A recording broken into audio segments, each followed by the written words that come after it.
What's up, everybody? Welcome to the Spotlight by CG Ruthless, man. Let's welcome my special guest from Northern Iowa University, wide receiver Desmond Hutson, man. How's it going, bro? It's going good, man. It's going good. I got no complaints. Feeling blessed. I'm in good spirits today, man.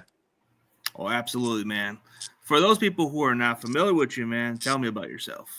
Yeah, man. I'm a Kansas City kid, recent grad. I played ball for a really long time, man. It was my first sport playing. Like I said, I'm a Kansas City kid, homegrown, 8 minutes away from Kansas City Chiefs Stadium. Big fan of the Chiefs. Always been a big fan of the Chiefs. Really one of the reasons why I started playing ball. Big family, man. Come from a family of five. Mother and father have been married for 25 years. They instilled great values in me. I'm a middle child, so I got a little brother and a late older brother. That's really who I do it for, man. My family, and then that's really my motivation. So that's a little bit about me right there. Oh, yeah, absolutely, man. But what got you into football in the early part, man? Yeah, like I said, I grew up like 8 minutes away from Chief Stadium in Raytown, man. My grandma stayed literally like right around the corner, and I used to. I think my first football game was when I was really young. It was his receiver. His name. I said this receiver. Everybody know who the receiver is. Dwayne Bowe used to be around the city like all the time. So like, from going to see Dwayne Bowe playing in that big stadium, people screaming his name, and then seeing him randomly at like a racetrack and stuff like that, and him signing my autograph and stuff like that. He was like really cool to me. So I kind of wanted to just play. That's what really got me interested in football. And I had a football team really close to where I lived. They used to practice in the park. I caught them one day during practice, and from there on, I played football. That was like sixth grade, and from there on, I played football for the rest of my life. So that's really what got me in. Just seeing Chiefs, seeing local stars around the city, and then having the opportunity to play for a team super close to my house. So That's kind of cool. At least you were close to where the Chiefs were playing at. So Dwayne Bowe, yeah, that name hasn't been heard of in years, but yeah, really good wide receiver for the mhm. Chiefs and all that. But when I think of a lot of the Kansas City Chiefs players, I've always think of Tony Gonzalez. That Yeah, man is like everybody may talk about Travis Kelsey, but no disrespect to Travis Kelsey, he ain't in the same caliber as Tony Gonzalez, man. I don't know, man. Travis Kelsey, he's a dog, man. I feel He like is. he really etched himself into the Hall of Fame. He's definitely one of them ones Hey, we talk about tight ends. But Tony Gonzalez is a great Chiefs player too, man. Great Chiefs. Nonetheless, you can't think about he great. set the standard for that position for many years. But Travis Kelsey took it to another level, is what I'm saying. But yeah, it's like, yeah, when I think of those kind of guys that played in Kansas City, I would always think of Tony Gonzalez first in mind because Yeah. he was somebody I enjoy watching. Even if you were like just playing the position tight end, it would always come with Shannon Sharp or him. Two greats But though. yeah, I definitely agree. He set the standard for sure though. oh yeah. But speaking of you, man, so coming out of high school, what were the offers like? Coming out of high school, it wasn't. I didn't have too many offers coming out of high school. My first offer was University of Iowa. That's where I ended up ultimately committing. But during my recruitment, I committed pretty early. But I had Iowa, South Dakota State, and a lot of people may not know, but KU offered me late in the process, like a couple weeks before I committed, actually, because I mean before I signed. So I had KU, South Dakota State, and Iowa coming out of high school. Those are good. Those are at least good offers, but you ended up going to Iowa. What was intriguing about playing at Iowa? Coach Copeland, he used to really be a good point of contact, man. He used to come check up on me, watch me play basketball, football, and it being my first offer. Those guys like really taking a chance on me first. I think that relationship that I built with them is what really ultimately made me go to Iowa. I know a lot of people was in my ear like, "Oh man, they run that ball, they run that pill, they run that pill." But the relationships that I built with people at Iowa was really what made me gravitate towards Iowa. When I met Coach Ferentz, he was a really genuine man. I got up there, he sat me down in his office, and it was all great talks. It was a consistent conversation, and they were the team that really just kept on me. I mean, when I late, because KU had a coaching transfer. I was a coaching transition. I had was in conversation with KU, and then they lost all their coaches, and then that's when Les Miles and them came in, and ultimately I had got the offer late. I just thought that was just too late of an offer to really consider, really to flip on Iowa, a school that I've been in conversation with, building relationships with. So just those relationships I built with Iowa is what really kept me going there, and it was a great school, great experience, great time there. I wouldn't regret it or change it for anything. So. I mean, then you went to another Iowa school, so it just became something natural. You went 3 years at Iowa, then Northern Iowa. So what was the difference when you went down to Northern Iowa? There was a couple differences. I think the offense was really different. At Iowa, it was one way of doing things. It was a really I don't want to say conservative, but they had, like I said, they had a way of doing things. And when I went to Northern Iowa, it was like they were playing to people's strengths, and they were open to do anything that best fit the people that they had, their personnel. Versus Iowa, like they brought people in. It's either you fit the personnel or you don't. And I think that was different with at UNI. It was a spread offense when they came in. Coach Bodie, he was a great coach. He came in. I forgot where he came from, but when I got there, that was his first year being an OC, and he came in and opened up the playbook a lot. So I think just I think the difference is when it came to football was just the freedom that they had, the freedom that they had in offense, and then when you talk about off the field, it was a lot of differences off the field. Man, in Iowa, you had a whole training station, you had a huge facility strictly for football. You had lot more resources in Iowa. So when I got to UNI, I had to really learn how to fend for myself in a way. I had to grow up a little bit more, a little bit faster. Had to learn how to budget money, man. Money wasn't coming in as much as it was at Iowa. So it was a lot of things that I learned off the field that I really appreciate, that I continue to, that I know I will use later on in my life. So yeah, quite a bit of differences, but I feel like each of them made me a better person for sure. Oh yeah, I mean, it got you to be where you're at today. I mean, a lot of the difference, like you said, the environment was a little different. The way they do things was different. I mean, I believe in Iowa, they're not quite much of a passing team. I think they're more of a run team, if I'm being honest. Yeah, when I was it's really like I would say it's close to 50, like 53, 47, 53 run, 47 pass. But the pass is a lot of like play action pass, dump off the tight Action. end. You know what I mean? So it's not like real down the field passing, you know what I mean, like a spread offense or something like that. But it definitely is a run heavy offense for sure. Yeah, to run heavy compared to what you got at Northern Iowa. At least they were spreading the ball a little bit more than usual. Yeah. But It was tossing that pill for sure. so okay, so like outside of football, what's like your backup plan? We always got to have backup plans in case. Like, what's your major in college? I majored in I graduated with a sociology degree with a minor in social justice. I got and the reason why I did that degree is because I got a nonprofit family organization. As I talked about my family, we started this organization in the name of my late brother. He passed away my going into my junior year in high school. Me and him were super close, 2 years apart. A really, really, really big piece of our family. So when we lost him, it was tough. And it took some time to really kind of just grow past that grieving stage. And when we got to a place to where we felt like we was ready to heal, we decided to create this nonprofit organization to help other people who were going through the same thing. Because surprisingly, it was a lot of different people and a lot of different families who was coming to us and talking to us and about how they were experiencing the same thing, dealt with the same thing. So we wanted to kind of start something to either prevent that or give people a place to kind of speak about the things that they went through. So we started a nonprofit organization called Breath in Me, Life in You, and our main focus is to really teach youth conflict resolution, teach them how to really deal with their emotions, have emotional control, knowing how to deal with conflict, because conflict is going to arise in so many different ways.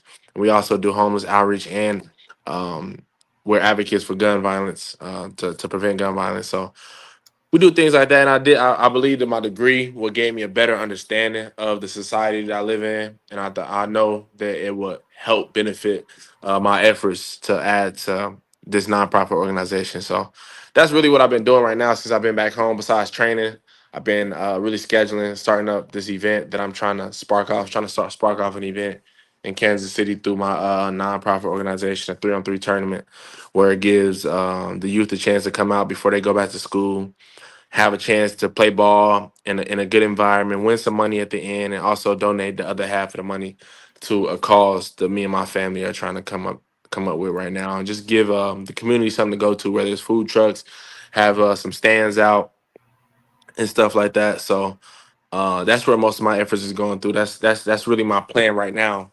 But when we talk about Plan B, uh, it's really just the way I see Plan B. My Plan A right now is what I'm ultimately focused on, which is playing ball. But the Plan B, I wouldn't necessarily call it a Plan B because I'm a do. I continue to do this even if I'm playing ball. But I just continue to build my connections, continue to speak to people. I had some experience in sales while I was back in school, and that was just I really enjoy sales because of the competition that it brought in that environment, and the people that I was connecting with were a lot of people were in sales. So just continue to build that network within sales. I would like to go in like medical device sales. I thought that was a career to go into. So that's really like another plan after football. I wouldn't call it a plan B. I just think it would be my next plan. I So mean, that's a good way to go with it. Like you even said, the other one's not a plan B. You can just connect with other people beyond that and all that stuff. So I can relate a little bit because I mean, 2019, I lost my brother. So it's like it's one of those type of like you said, some people have it hard. You know, I don't think it goes away, but you want to try to grieve past it in some ways. And yeah. sometimes you kind of just like how you were like close with a certain person, and Hmm.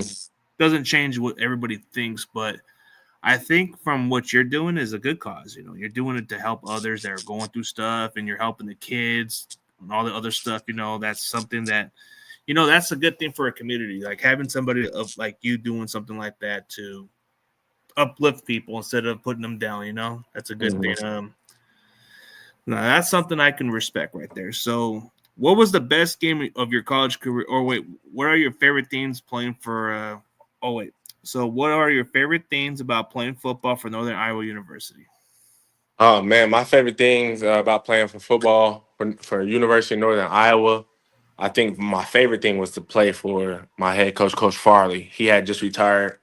My last year being at University of Northern Iowa was his last year coaching. He was coaching up there for 20 plus years, and I just love playing with for Coach Farley and with Coach Farley. He was like the epitome of like a football lover. Like he really had the most energy for football. Like older guy, but the way he's coming out every day, like he came out like with the energy of a 21-year-old man coming out there fired up, ready to play ball. He pushed you, and he had a love for football so contagious that it make you want to like go hard. So I really enjoyed playing for Coach Farley. I always have great respect for Coach Farley and the Farley family. And then another thing that I enjoyed playing at University of Northern Iowa was my teammates. Man, I made a lot of good connections with teammates at UNI that would last a long time, and that camaraderie that we built was something that I miss today. Like I miss, and not even really necessarily the games. I do miss playing in the games, but I miss like being in the weight room with some of my teammates. I miss like doing conditioning and being dog tired and seeing everybody else next to me dog tired, knowing that we just put all this max effort and then we get to walk off the field together and go sit in the locker room and talk about how tired we are, talk about how hard the workout and stuff was. Like that that shared misery is what I miss, and it's crazy because I never thought I would miss that, but I really enjoy that part of football, knowing that like because when you get into the real world, it's like everybody is almost you like doing this by yourself. You like to a Yeah. certain extent, you doing life by yourself, but in football, it was like man, we had one common goal. We were struggling the same way. We was all going through the same thing, and that shared misery right there was something that I miss, and I wouldn't say I took it for granted because I definitely enjoyed my time there. But it's something that, like I said, I miss, and I love playing. That's a reason why I love playing for Northern Iowa. Oh, okay. I mean, yeah, dude. Like one thing you're gonna miss about is because you did all those years in college. I mean, it Hmm. all started with the COVID year, also. So you had at least an extra year to stick around because Yeah. some of these guys they probably would have just maybe got the fifth year at best, or maybe no longer than that. But now that they changed a lot of the stuff, that you can stay within that years of that college, and you can still try to get extra years or something like that. Yeah. but it's changed a lot. It's changed a lot for these players. You got the transfer portal that's kind of going at a very high level, and then you Mhm. got other people who are just taking full advantage of more years, than Yeah. you would think. hmm For real, transfer portal was crazy, man. The whole thing about college is changing, but I genuinely think I truly believe that it's changing for the better, man. Like I don't think a lot of people be saying, "Oh man," like they get mad about kids getting paid or certain things, but in reality, so much money is being made from sports. So much work is being put in to the sport day in and day out. Man, student athletes are dedicating a lot of their time to really push and entertain people who watch college football. So, if they're worth this, I think they should get paid what they're worth. Oh Genuinely. yeah, for sure. So what NFL teams have you met with, man? I haven't met with any NFL teams really. I had the opportunity to like at my pro day have small conversations here and there with teams, but I haven't met with any team individually. Right now, I'm just working out, keep my body straight, and as I tell people who ask, like the things that I can control, man, I'm a big advocate of just controlling what I can control, putting my best foot forward, and putting my efforts in only into the things that I can control. Everything else that I can't control, I let God handle it. I let God handle it. So that's where I'm at So, with I that. mean, you're under the radar, so that's a good thing. But at least one of your local team is having interest, like the Chiefs, so that should be like something out there to consider. What would it be like just to play for Patrick Mahomes, just to catch a pass if you were to get that opportunity, man? Man, I think that'd be amazing, man. For like I said, I've been a huge Chiefs fan. My whole family's a huge Chiefs fan. Um, it'd be hard to break that. I wouldn't say it would hard. It would be hard. I was gonna say it would be hard to break my love for Chiefs if I was to get drafted for a different team. But if I'm with another team, I'm fully committed because that's the same thing that happened when I went to from Iowa to Northern. I loved Iowa, but when I went to Northern Iowa, I was all in. So, but no, it would be great to just catch a pass from Patrick Mahomes. Man, that'd be a dream come true to be on that Chiefs field, to be on the field with cleats on, knowing that I'm a part of his team. I couldn't even put that into words. What that would mean to me, what that would mean to my family, what that would mean to my legacy. Like, really, like that would be crazy, but that would be amazing. That'd be a dream come true for real. I mean, you wouldn't be far from home. It would just be right down there, like you just said, and the family would just come by to support you, and they don't have to go too far for traveling. So it's like that Yes. would be that would be like a dream scenario for you. For real, that'd be amazing. Man, I have my whole family there every game. Most of my family, like my mother and father, they came to all my games. Really, they probably missed maybe one in my whole entire career, and but they were at every single game. Truly, so they would definitely love to be. And I have my whole entire family at them games if I went to the Chiefs. Yeah, it would be a dream come true for sure. But I'm pretty sure whatever team gets you, you're going to take the most of that For opportunity. But sure, for sure. okay, and what offense style fits your skill set best? Spread offense, West Coast, air raid offense, or pro style offense? So really, I feel like I can really be in any offense, man. If the job as if they put me into a place and tell me what my job is, I'm fully capable and doing and excelling in any type of offense. I enjoyed the spread offense though. We had that my first year. I enjoyed it a lot because I was able to move around on the field. It was a lot of different receivers in a lot of different positions, to where it gave me the opportunity to really showcase different parts of my style. When I was when like I said, when Bodie was there, I played a lot of slot receiver. I was a big slot. I played a little bit of outside, but I also played off ball tight end. And that was a really fun position. I had opportunity to slice block. I had opportunity to slice block. I had opportunity to pull. I was pulling. I was coming out the backfield, catching passes. Like I really enjoyed that type of offense. It just gave me a lot of flexibility. So, but again, I feel like I can fit in any type of offense, man. If you give me an opportunity to compete, I'm gonna compete. I'm a competitor, and that's what I do best. And I'm a fast learner too, man. I can learn any style of offense, and I truly can. I got the ability to compete. So. Oh, so you would. So I guess in the next level, they probably will look at you as a big slot receiver, kind of like what they look at Juwan Jennings doing. Yeah, that's what I consider myself. I consider myself, and I see the next question saying what I consider myself an X big slot. But I would consider myself a big slot, truly. I'm a great third down receiver. I can make things happen. I'm a great red zone receiver. My first year, I had only first year UNI, I had 13 catches, but 5 touchdowns. And every time I was in that red zone, that ball, I didn't drop one pass. I'm coming down with that. So, big slot receiver. I can even play tight end. But that's how I see myself as a big slot receiver slash tight end. Oh yeah. So who do you model your game after, man? Just from a position. So, who do I model my game from? If any NFL or past college player, I think one past college player that I looked up to because I liked my favorite receiver ever was Calvin Johnson, but a receiver that I looked up to while I was in school was a receiver called Brandon Smith. He now with the Jets. He played at Iowa. He was a big X receiver. He played at Iowa, and I modeled my game after him in the way that he attacked the ball. Like when that ball's in the air, man, he was a different beast. Like he wanted that ball in the air so bad, and I really try to model my game after that. Like when that ball is in the air, I play like a big guy, man. I use my body. I know that I'm a big person. I know I'm going to be bigger than the person across from me 9 times out of 10. So I got to use that for my advantage, and that's what he did a lot. Like he overpowered a lot of people, and how I model my game. Really, it's just use my body, be a strong receiver. Got big hands, so use them. And Brandon Smith was a great example of what I just explained. So Okay. Yeah, Brandon Smith was a good example. I mean, you look at another guy who's kind of a successful big slot. You got Juwan Jennings, who's like 6'3", not yeah. fast, but he does a dirty work pretty well, plays at a very high level. Mhm. I can see something where they use you in that kind of type of offense. So what other positions did you play before wide receiver? So I mean, Little League when I was youngin, I was a middle linebacker.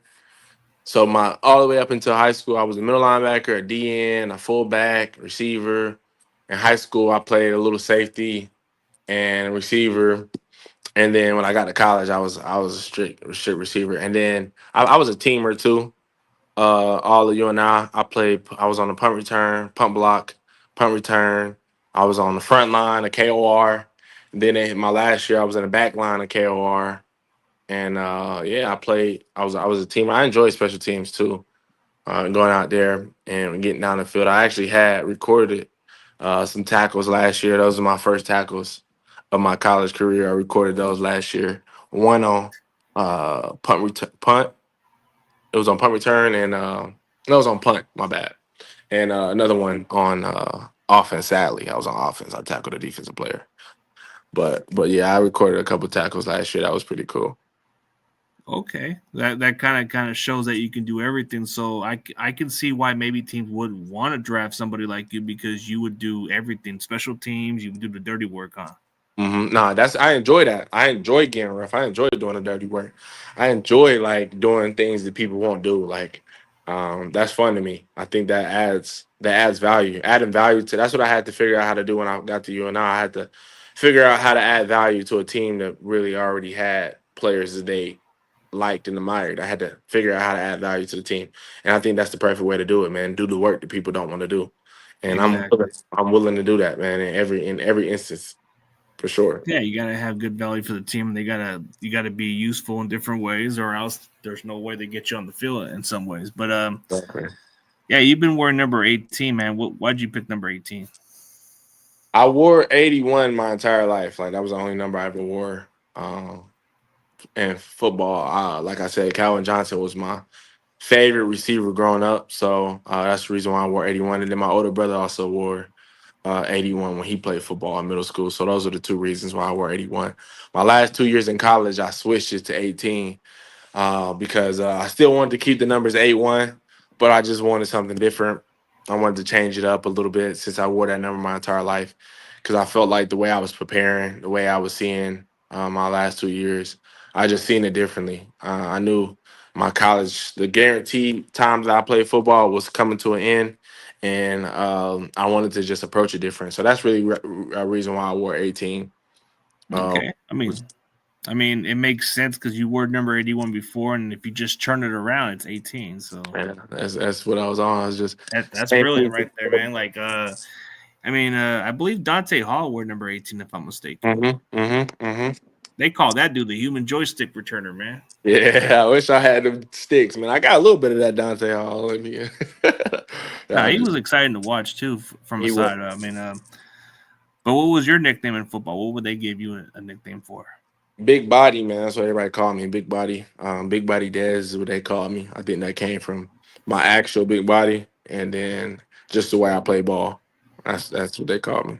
So big body Desmond, okay, because you're a big wide receiver, but you look more like a tiny tight end, like from what you're saying. You're like a big slot receiver. That makes Yeah, sense. yeah, yeah. So do you have a celebration touchdown or no? Nah, man. One thing that I wish I had more of was like football swag. I think I got football swag, but I just don't got that much football swag. My favorite celebration I ever did though was it was we played Southern Illinois and I had two touchdowns, one of them being a game winning touchdown. And the first one I did was because I was thinking about my brother a lot that game, and I just hit the dial up and then called up to him. I think that was my favorite ever celebration, and that would probably be one that I keep in the tuck for good games. I mean that's a good way to put it because he's. I mean, he may not be here, but he's here spiritual. He's in the sky watching you, so Mm, you just tell him, hey man, thank you for watching me, even though I kind of think the same way. Like it's good to be creative in a different way. Like deep down they're here spiritual. yeah, that's facts. I really believe that too. I really feel like his presence being around me, man. I think without that presence, I wouldn't be where I am, man. Without that motivation from my brother, I wouldn't be where I I am. mean, I know So the feeling, man. I wouldn't be where I was if it wasn't for my older brother too. But it's just life goes on, like they all say. You can still keep the memories and still go on with how life is. But sometimes if you hold on to it, it just But you got to really you really got to put it in a good perspective, like a tribute, and always remember the good times, like they say. that's facts. That's facts. Here's a one saying that I've always been told: appreciate every moment with those people because one day they're gone. You never know. Hmm. That's always been something I've always took to this day. You know, it can be one of those days that you may not ever see them again. Facts. It's true. Facts. But how do you prepare for the upcoming games? Like, how do you prepare for your opponents, and how do you go after their weakness and stuff like that? So we was big watching film. I enjoy watching film.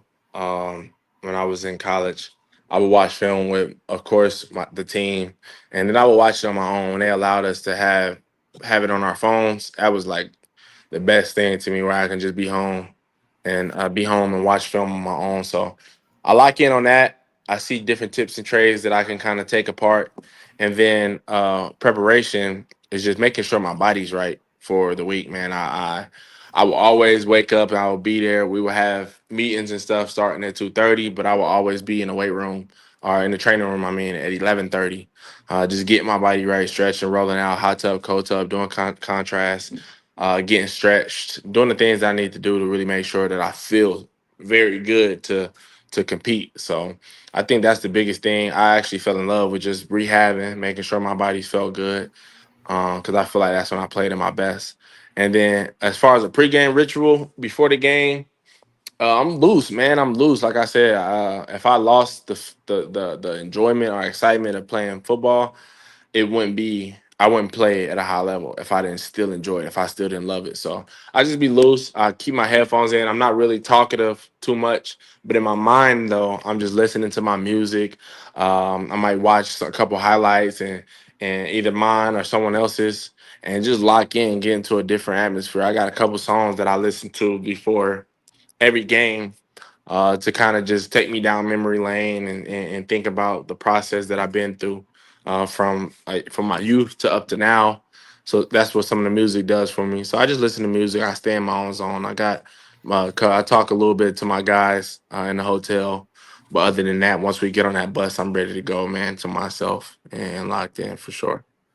Oh yeah. See, that's a good way to go with it. You go with the flow, and then how you get ready for your opponents, you'll know how to attack their tendency and all that stuff. So, when did you feel that the game got slower in college? I feel like it got slower. I would say my third year in college. I think that's when I really, really, really started liking it. My first year, I was just playing off of pure athleticism. And I had a couple opportunities at Iowa. I think it got tough. But then my sophomore year during COVID, I broke my foot, and that took me away from the game a little bit. And then my third year, I really started locking in and honing in on the conceptual side of football. And I think that's when things really start getting slower. So when I got to UNI, I got to apply it on the field, the zones to sit in, whether it's attacking certain depths in cover four or them seams in cover three, and how to manipulate a corner when they're sitting in cover two hard flat, just observing different things on the field that they can, those tips and trades that can tell me what defense they're in. I start really understanding that like after year three. So um, I think that's when the game started getting slower. I didn't have to really worry or second guess where I was going and things like that. So that was good. That's when I really started being able to enjoy it a little bit more too. I mean, once you get into the flow of the game, it becomes natural eventually. I mean, that's just how it is. But how do you tune out the crowd though? It's just as an opposing team.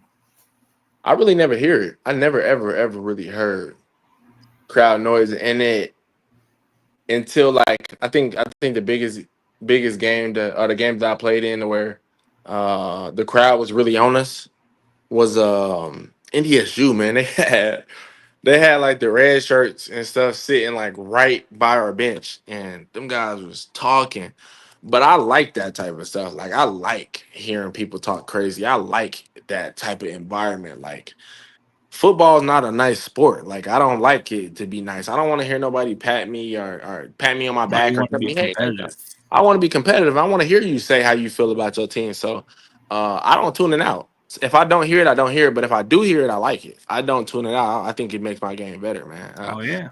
I Yeah, mean, that puts, it's not supposed to be nice. We're not supposed to be buddies in the game. We're like maybe after the game we could, but it's like, come on, man, we got to yeah. compete. You know what I mean? But we'll definitely we'll do some rapid fire stuff, get to know more about you in different ways, and do some common sense stuff. So let me just get on to the common sense part, get to the easy part to where a lot of stuff can happen. So how do you deal with a quitter on your guys' football team, like during a game? Oh man, I never experienced somebody quitting during a football game. Really, I never experienced. But if I had to deal with it, it would just be like we'll make sure we separate that person from the people who want to be here. If you want to be here, we know you want to be here. We know you're gonna put the work. If you don't want to be here, then by any means, don't be here. Like we don't want you here if you don't want to be here. So if you're gonna That's quit, fair. yeah, then go quit somewhere else, just not by us. You know what I mean? So uh we want to separate the people who want to be here from the people who don't. And I think that's how we would deal with it. We would just get them to go to the locker room, take their pads off or whatever.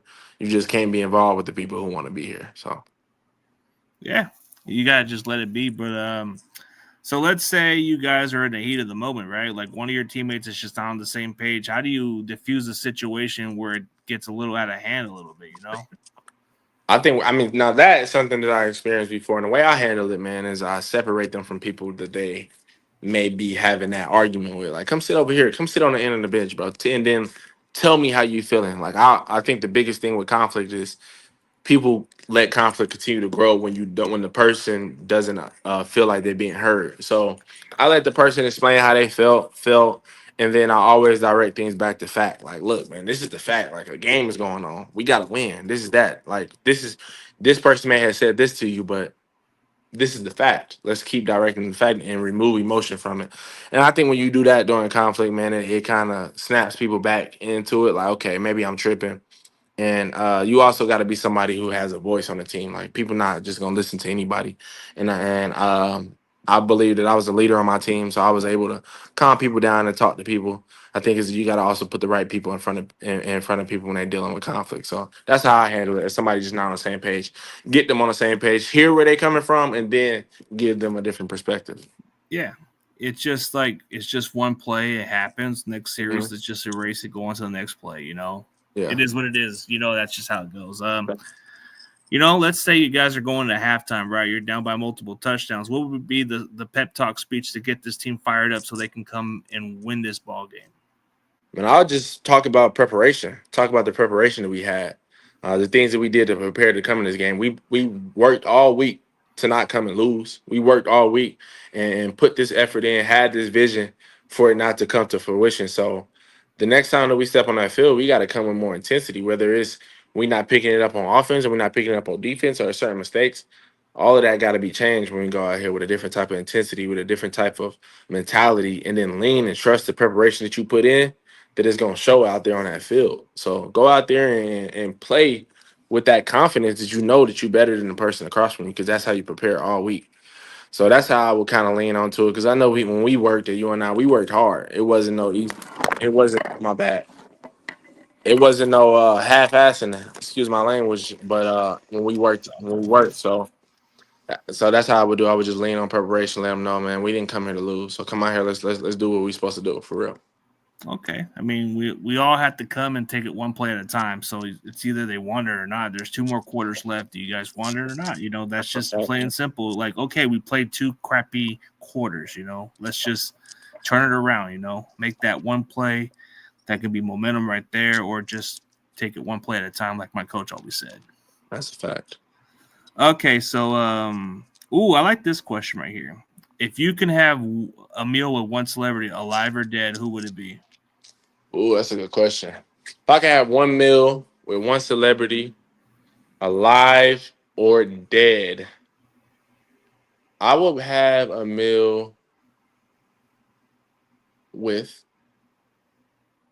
I'd probably say LeBron James, man. I want to see what LeBron James talking about. Like, LeBron James, that's a common one that I get a lot of these answers from, but it would be let me. good to learn from him, right? How to be wise and how to stay healthy and how to maintain a long career, right? Yeah, I have a LeBron. I have a deal with LeBron James, man. I admire how he handle his business and how he go about the sport, and then the level that he's at right now. Like that, he's at the pinnacle of the sport of his sport. So I would just like to hear the mentality it took to get there. Like, is it like how much work did you really put in to get there? Like, what did the work look like? So yeah, I wouldn't mind hearing that. Okay, can't go wrong with that. We're gonna do some quick rapid fire. We'll do quick 5 ones right here. Just to see what you're all about. Okay, so let's say PlayStation or Xbox. Which one would you play? PlayStation. That's what I got. Yeah. Okay, so PlayStation for sure. Okay, so Call of Duty or Madden. Call of Duty. Okay, so if you're in the middle of nowhere, McDonald's or Burger King, which one are you going? McDonald's. Gotta go McDonald's. Okay, Walmart or Target, which one are you going? I'm a Walmart guy, man. Oh, low price, can't go wrong. Man. Yeah. Okay, but this debate for years, Coke or Pepsi, which is better? Like, who cares? I mean, but what would you take? I don't know. I don't remember the last time I drank Coca-Cola or Pepsi. I don't even remember the last time. Maybe when I was a young kid. But my favorite was root beer, so I couldn't tell you. My grandma. Okay, I say Coca-Cola because my grandma liked Coca-Cola.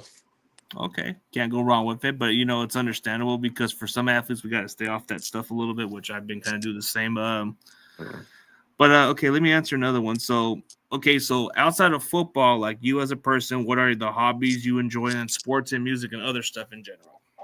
I enjoy really being outside, man. I just love being outside, like all day. I like that's what I do all day. I got a transit shuttle car by my house, and I'll work out in the morning. I'll come back.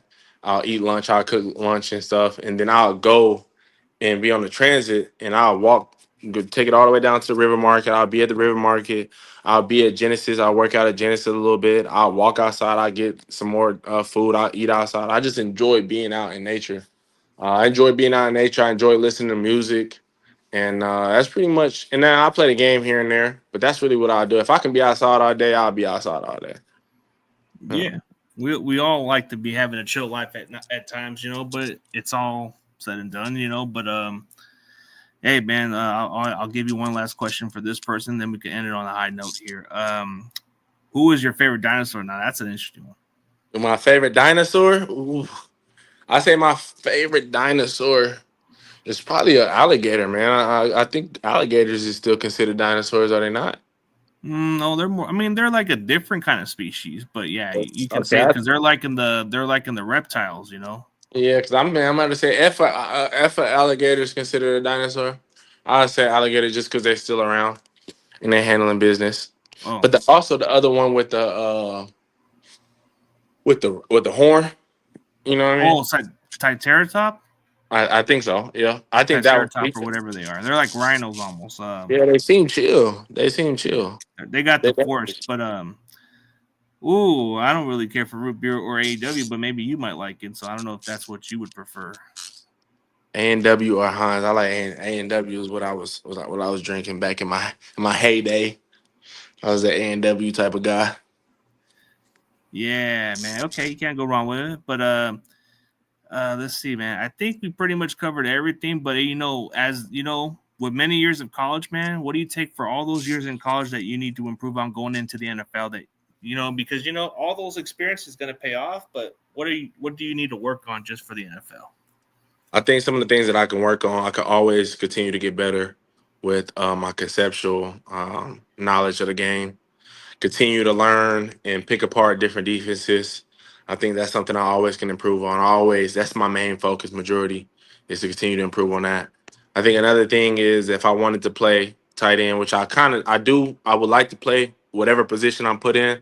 I do think I can perform at tight end. So if a team decided for me to play tight end, I think just getting a little bit bigger will be another thing that I can improve on. So just my conceptual understanding of the game, and then maybe just getting bigger as a receiver or a tight end. So Oh yeah, yeah, definitely. So for those people who want to make sure if they want to get you at wide receiver, what makes you stand up from the rest of the prospects?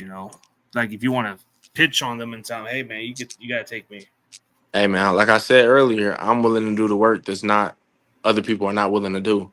Teams, doing the dirty work, getting in the trenches, whatever it takes to add value to a team. I'm that guy. Like I'm not too big, not too bright, not too popular or cool to do anything, man. If they told me I needed you to go play center and hike a ball, and I'll put my best foot forward to go do that. So I think I'm a guy. I'm a guy that's gonna put their best foot forward. I'm a guy that's gonna continue to learn. I'm a guy that has catching ability, has a route running ability, has the knowledge to play at the next level, and I have some tangibles to be one of those guys that can add value to a team at the next level. So, and then Oh, also off the field, you won't have no troubles with me off the field, man. I'm a great guy, great man, man of faith, a family man, and a man with purpose, and those things are important.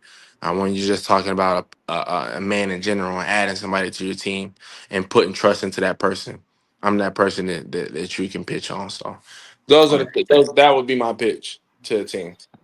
oh yeah. Count me in on that, man. I think that's the kind of guy we're looking for. But does the game like so? How does the moment feel for you? Just going into the NFL draft, does it feel surreal or business as usual to you? Man, a mixture of both. Cause my day to day still looks the same. Like I'm still waking up early. I'm still working out. I'm still putting in pain. But the whole process, really, after when it started on pro day, it felt really surreal. Knowing that everything just leading up to this moment, man, it's crazy to even think about that. I'm in the dream that I had when I was young. When I was a young kid, like I'm living it right now. And it's crazy to me, but like that's still business to be done. It's not over. I still have to make sure I'm prepared for that opportunity if it arises, and I'm gonna keep my head high. But I'm blessed, is what I would say. I'm blessed for sure. Oh yeah, you're gonna be blessed for sure. But I guess we can do one more question from Grandizer right here. Do you know the fighting song of no, what is it? Northern Iowa song or no? Yeah, I do. I do. Y'all want to hear it? Here you Yeah, go. let's hear it just a little bit. Hail our Panthers, we forever loyal, showing strength and unity. As we rise, we firmly stand behind you, urge you on the victory. Rah, rah, rah. As you lead us on the fame and honor, fight, fight, fight would be our cry. So give us a yell, oh, and then it's purple and gold up, victory for you and I. So you and I fight, you and I fight. That's how you do it. Oh, that's what's up, man. That's the way to go, man. That's the spirit. So definitely appreciate your time, bro. And for those people who want to find your social media platform, man, tell me where they can find your social media platform. So Instagram is Dez underscore Hudson, DEZ underscore HUTSON. And then my Twitter is Desmond, DESMOND underscore Hudson, HUTSON. All right, man. And for everybody else, man, go check out Northern Iowa University wide receiver Desmond Hutson, man. This is a big slot receiver. This man will work hard than most of you guys, man. Y'all better take a chance on this guy. But in all seriously, bro, I'm definitely going to root for you to succeed. Whether you go to the other teams in general, whatever happens, man, I hope you have a good, successful career. If you come into the Bay, maybe we'll make a second appearance. But in all seriously, bro, I hope you make the most of your opportunity. Yes, sir. Man, I appreciate you again for having me on here and sharing a piece of your story. I appreciate that for just having me on here, man, and talking to me. It was great having these conversations, and I appreciate you, man. I wish all the best to you and your business as well. Oh, yeah, for sure. And for everybody else, thank you guys for tuning in. Sorry.